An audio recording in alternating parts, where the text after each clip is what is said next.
Let's talk about resistance, and monsters, and pacifism.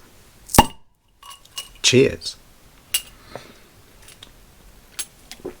Welcome back, everybody, to me talking about books, and not just any books, but today we'll be talking about The Siege of Burning Grass by Premee Mohamed. I hope I pronounced that name correctly. I am bad at this. Anyway, it came out earlier this year. It got shortlisted for the Ursula K. Le Guin Award. It is a book that I really enjoyed. I think you should all go and read it right now. That's the shortest version of this. Now, we will, of course, do the thing that I always do in these cases, which give you a quick synopsis of what this book is about, what to expect, what kind of triggers to expect in case there are some. And then I'll drink some more beer. You go and read the book because, as I said, you should go and read this book. And then when we're all reassembled, we'll talk about stuff in detail, nuance, analysis, that kind of stuff that you don't get on booktube. Anyway, let's get started, right? All right.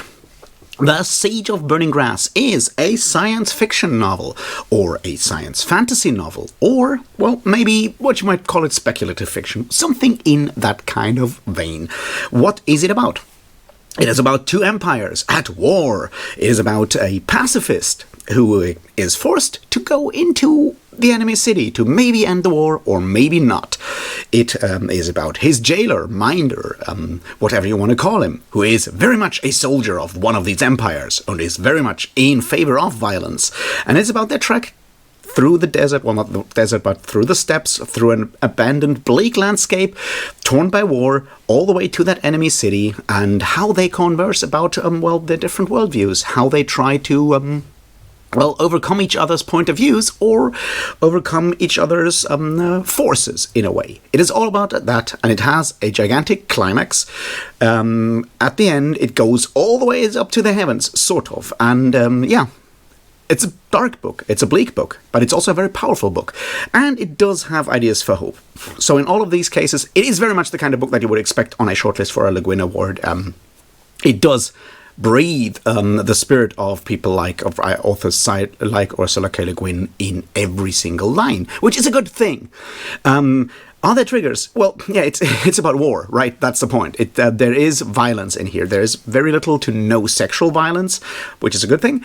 There is, however, violence against animals, violence against children, the whole 9 yards. This is, after all, war. So be aware of that. This violence is not too graphic, but it does certainly exist. And the overall atmosphere is still bleak because it is about a war-torn country. It is about people that have suffered from war for a long time, and those things are in there, and they are faced with no blinking whatsoever. So yeah, it's a really good book. You should go and read it.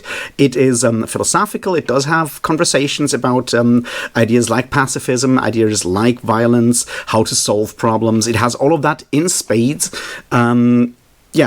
Be aware of that. I think these are topics that are necessary. These are topics that we need to talk about right now, that we always need to talk about. And science fiction can be a wonderful way of doing that, which is, why this is a really good book. And as I've said before so many times, go read the thing right now.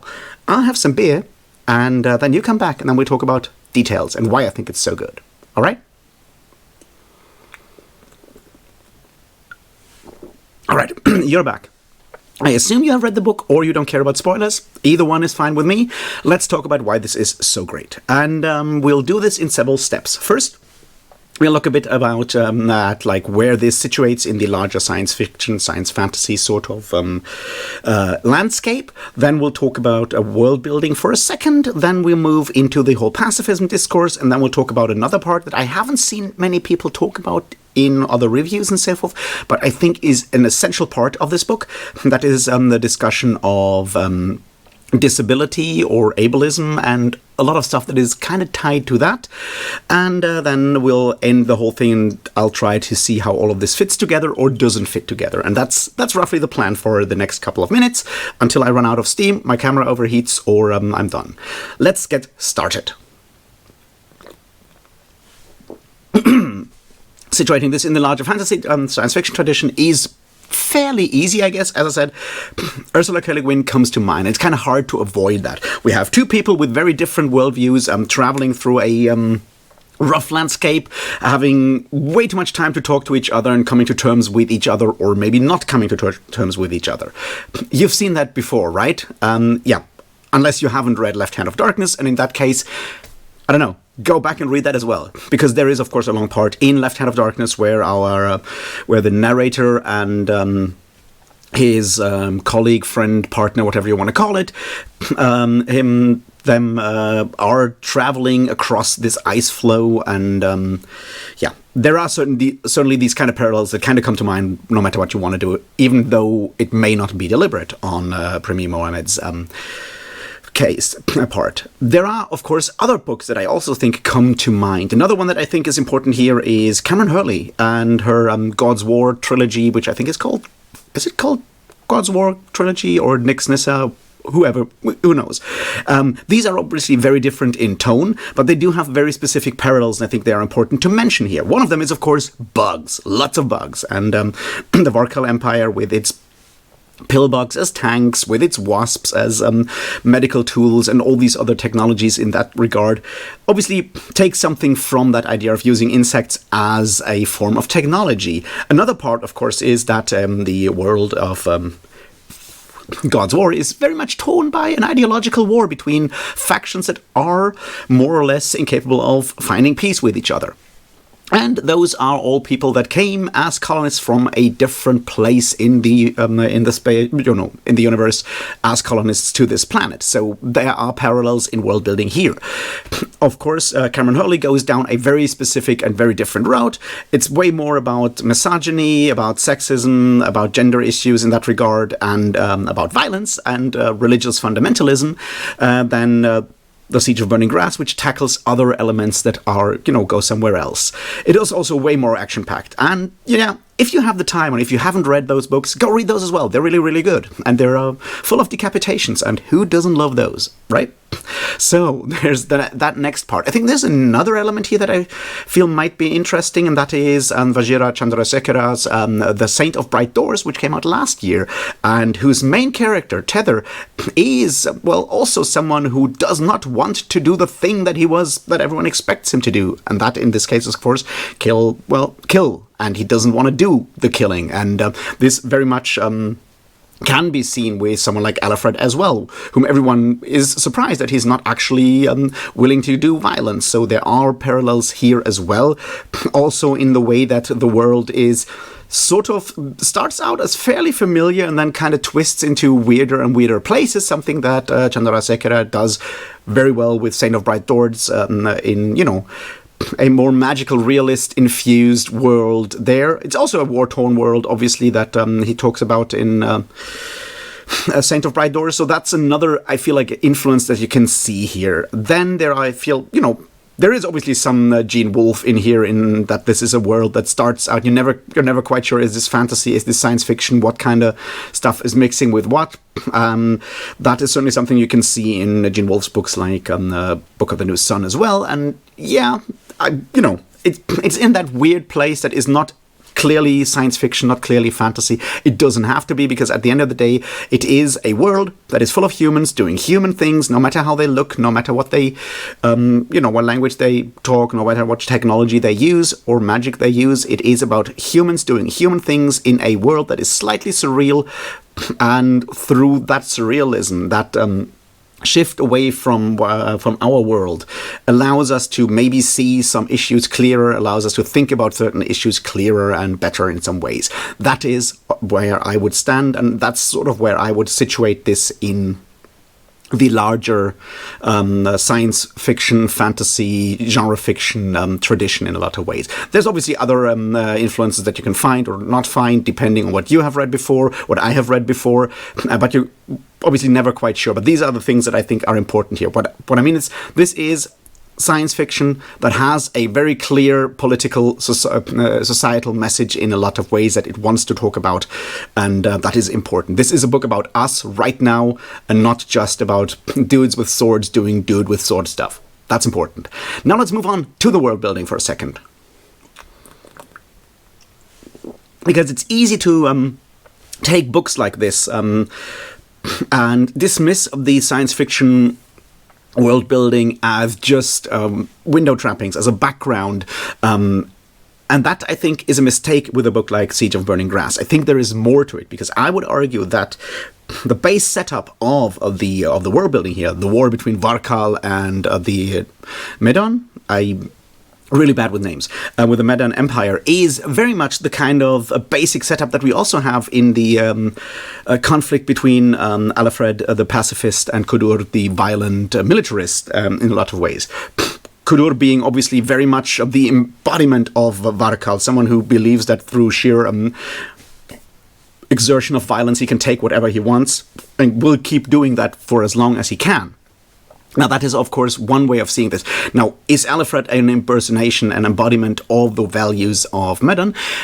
I would not say so. At least we'll find out differently near the end. But certainly there are ways that, the Medon with their flying cities are able to stay out of conflict, at least in some regard, unless violence is done to them. So there are these parallels. And I think it's important to see that these ways of using larger elements of world building that are strange and different from where we are right now on this planet, we can use these elements and sort of use them as metaphors for the then personal conflicts that will come later. And that's something I feel this world does, because the conflict is, at the end of the day, an ideological one in a lot of ways between those two empires. It's not just about taking ground. It's not just about who owns which part of the land. It's made clear through and through that can't be the full reason, because there's enough land for everyone on this planet. It's not exactly a scarcity issue. So having that sort of as a symbolic thing in the background, I think, makes it more than just strange window dressing. Although there is enough strangeness here, and the way the world sometimes shifts sideways, and you go like, where's the Pteranodon coming from, right? That, I think, is important as well, but it's both. It's both symbolic in a lot of ways and allows to set up these conflicts as fundamental ideological conflicts and not just personal conflicts in a way that is otherwise not possible, and it's something that constantly kind of throws the reader off to get not too familiar with the world and the characters and so forth, which is important. And now, let's talk about pacifism, shall we? See, there are several layers of this conflict going on here between pacifism and violence and pacifism and resistance. This is a country at war, a world at war, right? So violence is being done. Now, obviously, Alfred has signed and has written the Pact of Those Who Won't Fight. He is, in that regard, very much objecting to violence. He is very much objecting to any form of violence, not just in this specific case, not just objecting to this specific war, claiming that this is a unjust war or anything of the sorts, but going like violence in general. Fundamental pacifism is his goal here. And that, I think, is the first part. So during the conversations that he has with Kudur, we have that specific part going on. The conversation between how to solve problems, what to do, how to deal with conflicts. And on the one hand, we have someone like Kudur going, well, violence is the solution. Violence works. Violence does, in fact, get us to where we want to be. And those who are powerful enough, who have either the authority, sanction, or whatever, or just the mere ability to enforce their will on others, will do that and should do that, because those who are not strong enough to do that are probably also not smart enough to make these decisions in the first way, and at the first point, which is where the whole discussion of democracy kind of comes also in with this. On the other hand, we have someone like Alfred who goes, no, violence is never the solution. Saving life is the goal here. The idea is to, no sacrifice is too large to save human life. The idea is that caring for each other, working together, not fighting, not using violence, will in fact lead to better outcomes. That is quite the large conversation out there, and I will come back to that in a second. I mean, we could talk about it right now. That is a fundamental conversation that you see in, say, for example, anarchist discourse in a lot of ways. And there's a lot of anarchist discourse woven through this, partly that's also because I've just recently read the new essay collection of David Graeber essays, and it certainly fits here in a lot of ways. Graeber, for example, also goes, well, violence is not only a simple solution, and we'll come back to that. Alfred says the same thing in a later situation. Violence is not Violence is the one solution that states love because it is simple and it's proven to work. And that is definitely something that Graeber says, so more or less verbatim.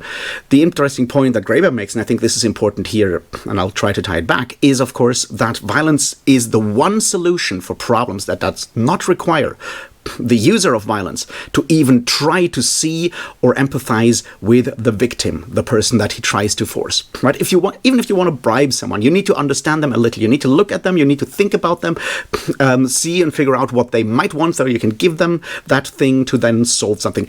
If you want to actually iron out like an actual compromise, that takes even more empathy and understanding. Whereas violence does not require that at all. If you have enough force, you can force the other person to do whatever you want. You don't have to think about their motives. You don't have to think about anything of that sort, which is where violence fits in the larger structure, which is why this is so beloved. And I think this is something we'll see here again and again. And as I said, states love violence because it's proven to work and they don't have to think too much about it, which is important here.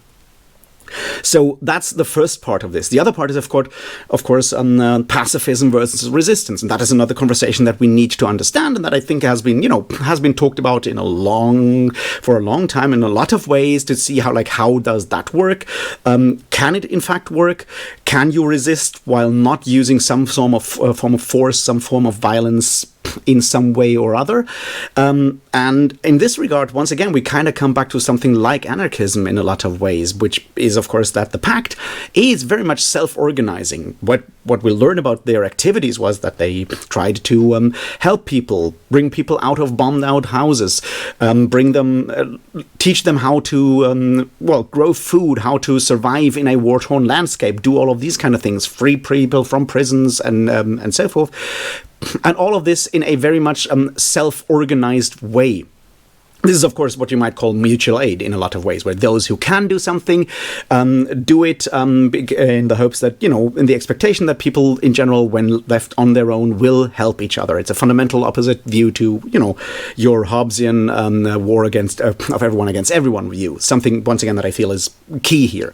And the pact is, in that regard, performing mutual aid. That's exactly what they were doing. They were not protesting. They were just not partaking in violence, but instead going out and helping other people. Once again, this is happening in our world right now. Just a few weeks ago, several mutual aid groups, anarchist mutual aid groups, helped survivors of Hurricane Helene and drove there to bring food and so forth. This is happening right now, and this is where anarchism and pacifism can work together as one form of resistance, where you don't actively oppose through force or violence the will of the state, but you build alternatives to help people to survive, to get better, to become independent of what the state wants from them. That's the big deal here, building alternatives. So these are the two ideas that I think are discussed mostly in the anarchism and in the pacifism part of the novel. This kind of comes back later on several times when up in the flying city, Alfred gets to talk to the resistance there, and their ideas of, spreading leaflets, spreading posters, graffitis and so forth, which is non-violent forms of protest, and talking about, once again, the idea of violence. And Alfred says, no, those solutions have been tried. Violence has been tried and it works, which is why the state will always choose it. Non-violent solutions need to be tried over and over again. They will be, they will fail. A lot of times they will fail, but what you do then is you go back, you figure out what went wrong, you try again in a better way, in a different way, and so forth. It's an ongoing process to become more and more human by creating alternatives, by creating ways that we could all live better lives. This is something that I feel is where the hope of this novel comes in. We'll come back to that at the end. Now let's talk about the large other part that I think is important and is key for this kind of book. And that is, of course, Alfred as a character. What we learn throughout the book is that Alfred is different from other people. He looks different from other people in a lot of ways. And there are different ways this is used. People call him a monster. People call him deformed. People talk about how he, should never have been born, and so forth. So there is some form of disability going on with Alfred. The exact details don't even naturally matter that much. We know that he's very tall. We know that his face does not look fully human, that he has some form of hump on his back, that he has misshapen or hands that look different from normal human hands. And that's the first part that we need to figure out here, and that I'm trying really hard. That is, language, when talking about these kind of things, is already shaping our thoughts. When I say misshapen, this means that this is wrong. Which is it, though? And that's something that needs to be discussed here, and that I think is key here. And it's something that, for whatever reason, reviews that I've seen so far are not necessarily tackling. I want to bring this out because, as someone with a disability, although a pretty easy one, with just being blind, I have encountered this, and I think this is very much incredibly well done by Premee Mohamed, and I just want to point this out. The way that people are never fully accepting Alfred as an actor, as someone with agency, with full agency. This is something that everyone with disabilities faces up to some point, where people just talk over them, assume that we are not capable of making our own choices, assume that we are not capable of full human participation in the world. And it's very clear with Alfred that this is, something that, especially in conversation with Kadur, happens because Kadur just believes that he is, superior. Well, he can use force. He does use force. Through that, he is automatically thinks of himself as superior, and superiority just comes with the right to do onto weaker people as you feel. That's another level of violence. It doesn't have to be physical violence. It can be verbal violence. It can be structural violence. All of these are part of what someone like Alfred willingly accepts or suffers, at least in part. But that is conscious violence. And there's a second layer here that I think is really important that Premee Mohamed tackles, and that I found really powerful, and that is, once up in the city, in the floating city, there are two things that we learn. One of them is that in Medan, where they have different forms of medical technology, people with physical disabilities are no longer permitted to be born. They do pre-birth diagnostics and potentially, I guess, abortions. And that is something that Alfred is kind of shocked by. But I think this, once again, is a form of structural violence. Someone like Alfred would never have been born in this other society, so he does not fully fit in here, which is where I want to tie this back to what I said earlier about the different ideologies and different empires very much sort of standing in or being some form of larger symbolic backdrop to the conflict between people like Kadur and Alfred. There is that difference. Alfred is, while being more aloof in a lot of ways, is someone that this society would once again not have allowed to even exist.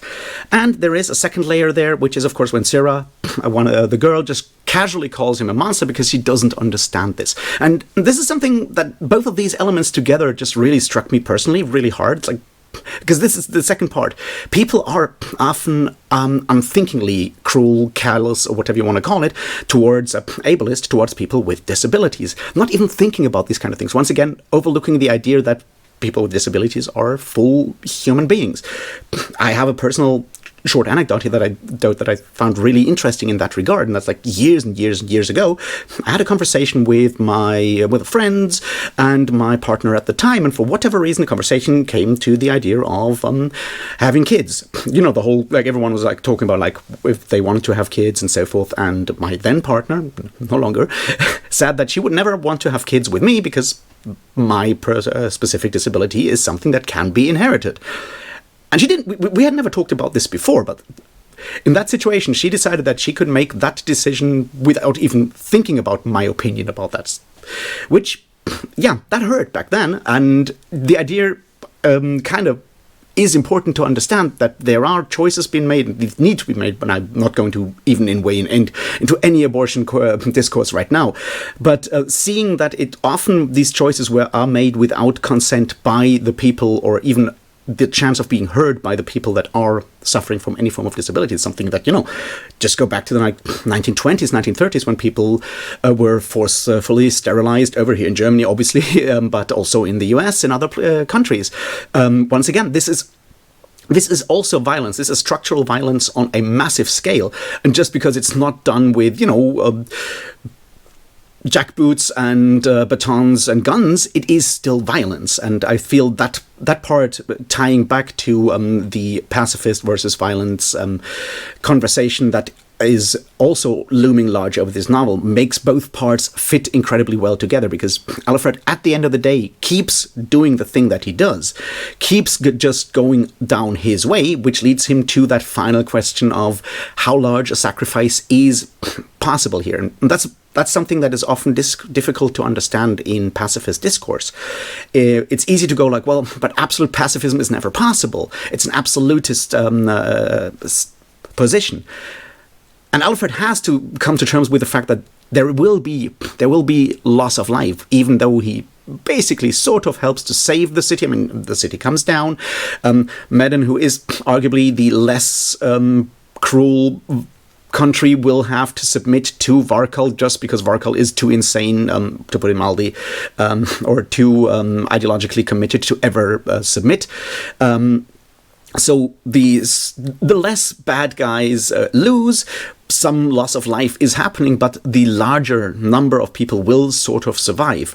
And we can see how that is very much tackling this idea of like how to overcome absolutist positions while still saving one's integrity.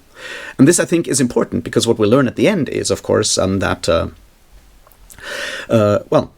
our friend Alfred decides with Sarah to go back to his home village and just to rebuild, to do the same thing yet again.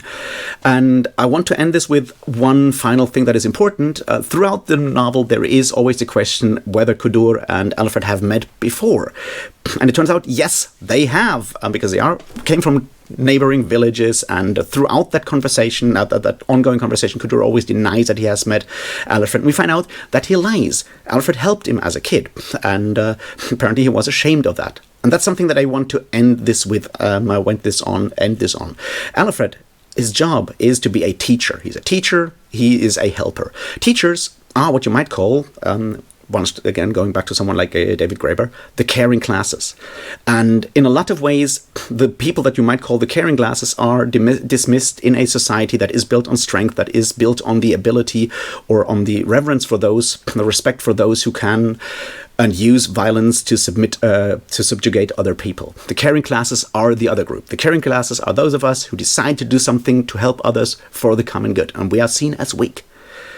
And throughout this conversation, we learn that actually Alfred, by constantly remaining as the caring class, the person who saves Kudur when he was drowning in the river, the person who is teaching children, the person who is now saving way more lives through his way, and then just going back and doing the thing that he said that we have to do, which is go back, rebuild better, reorganize better. He has proven the stronger in the long run in that regard, throughout all these sacrifices, which are personally incredibly costly, incredibly painful.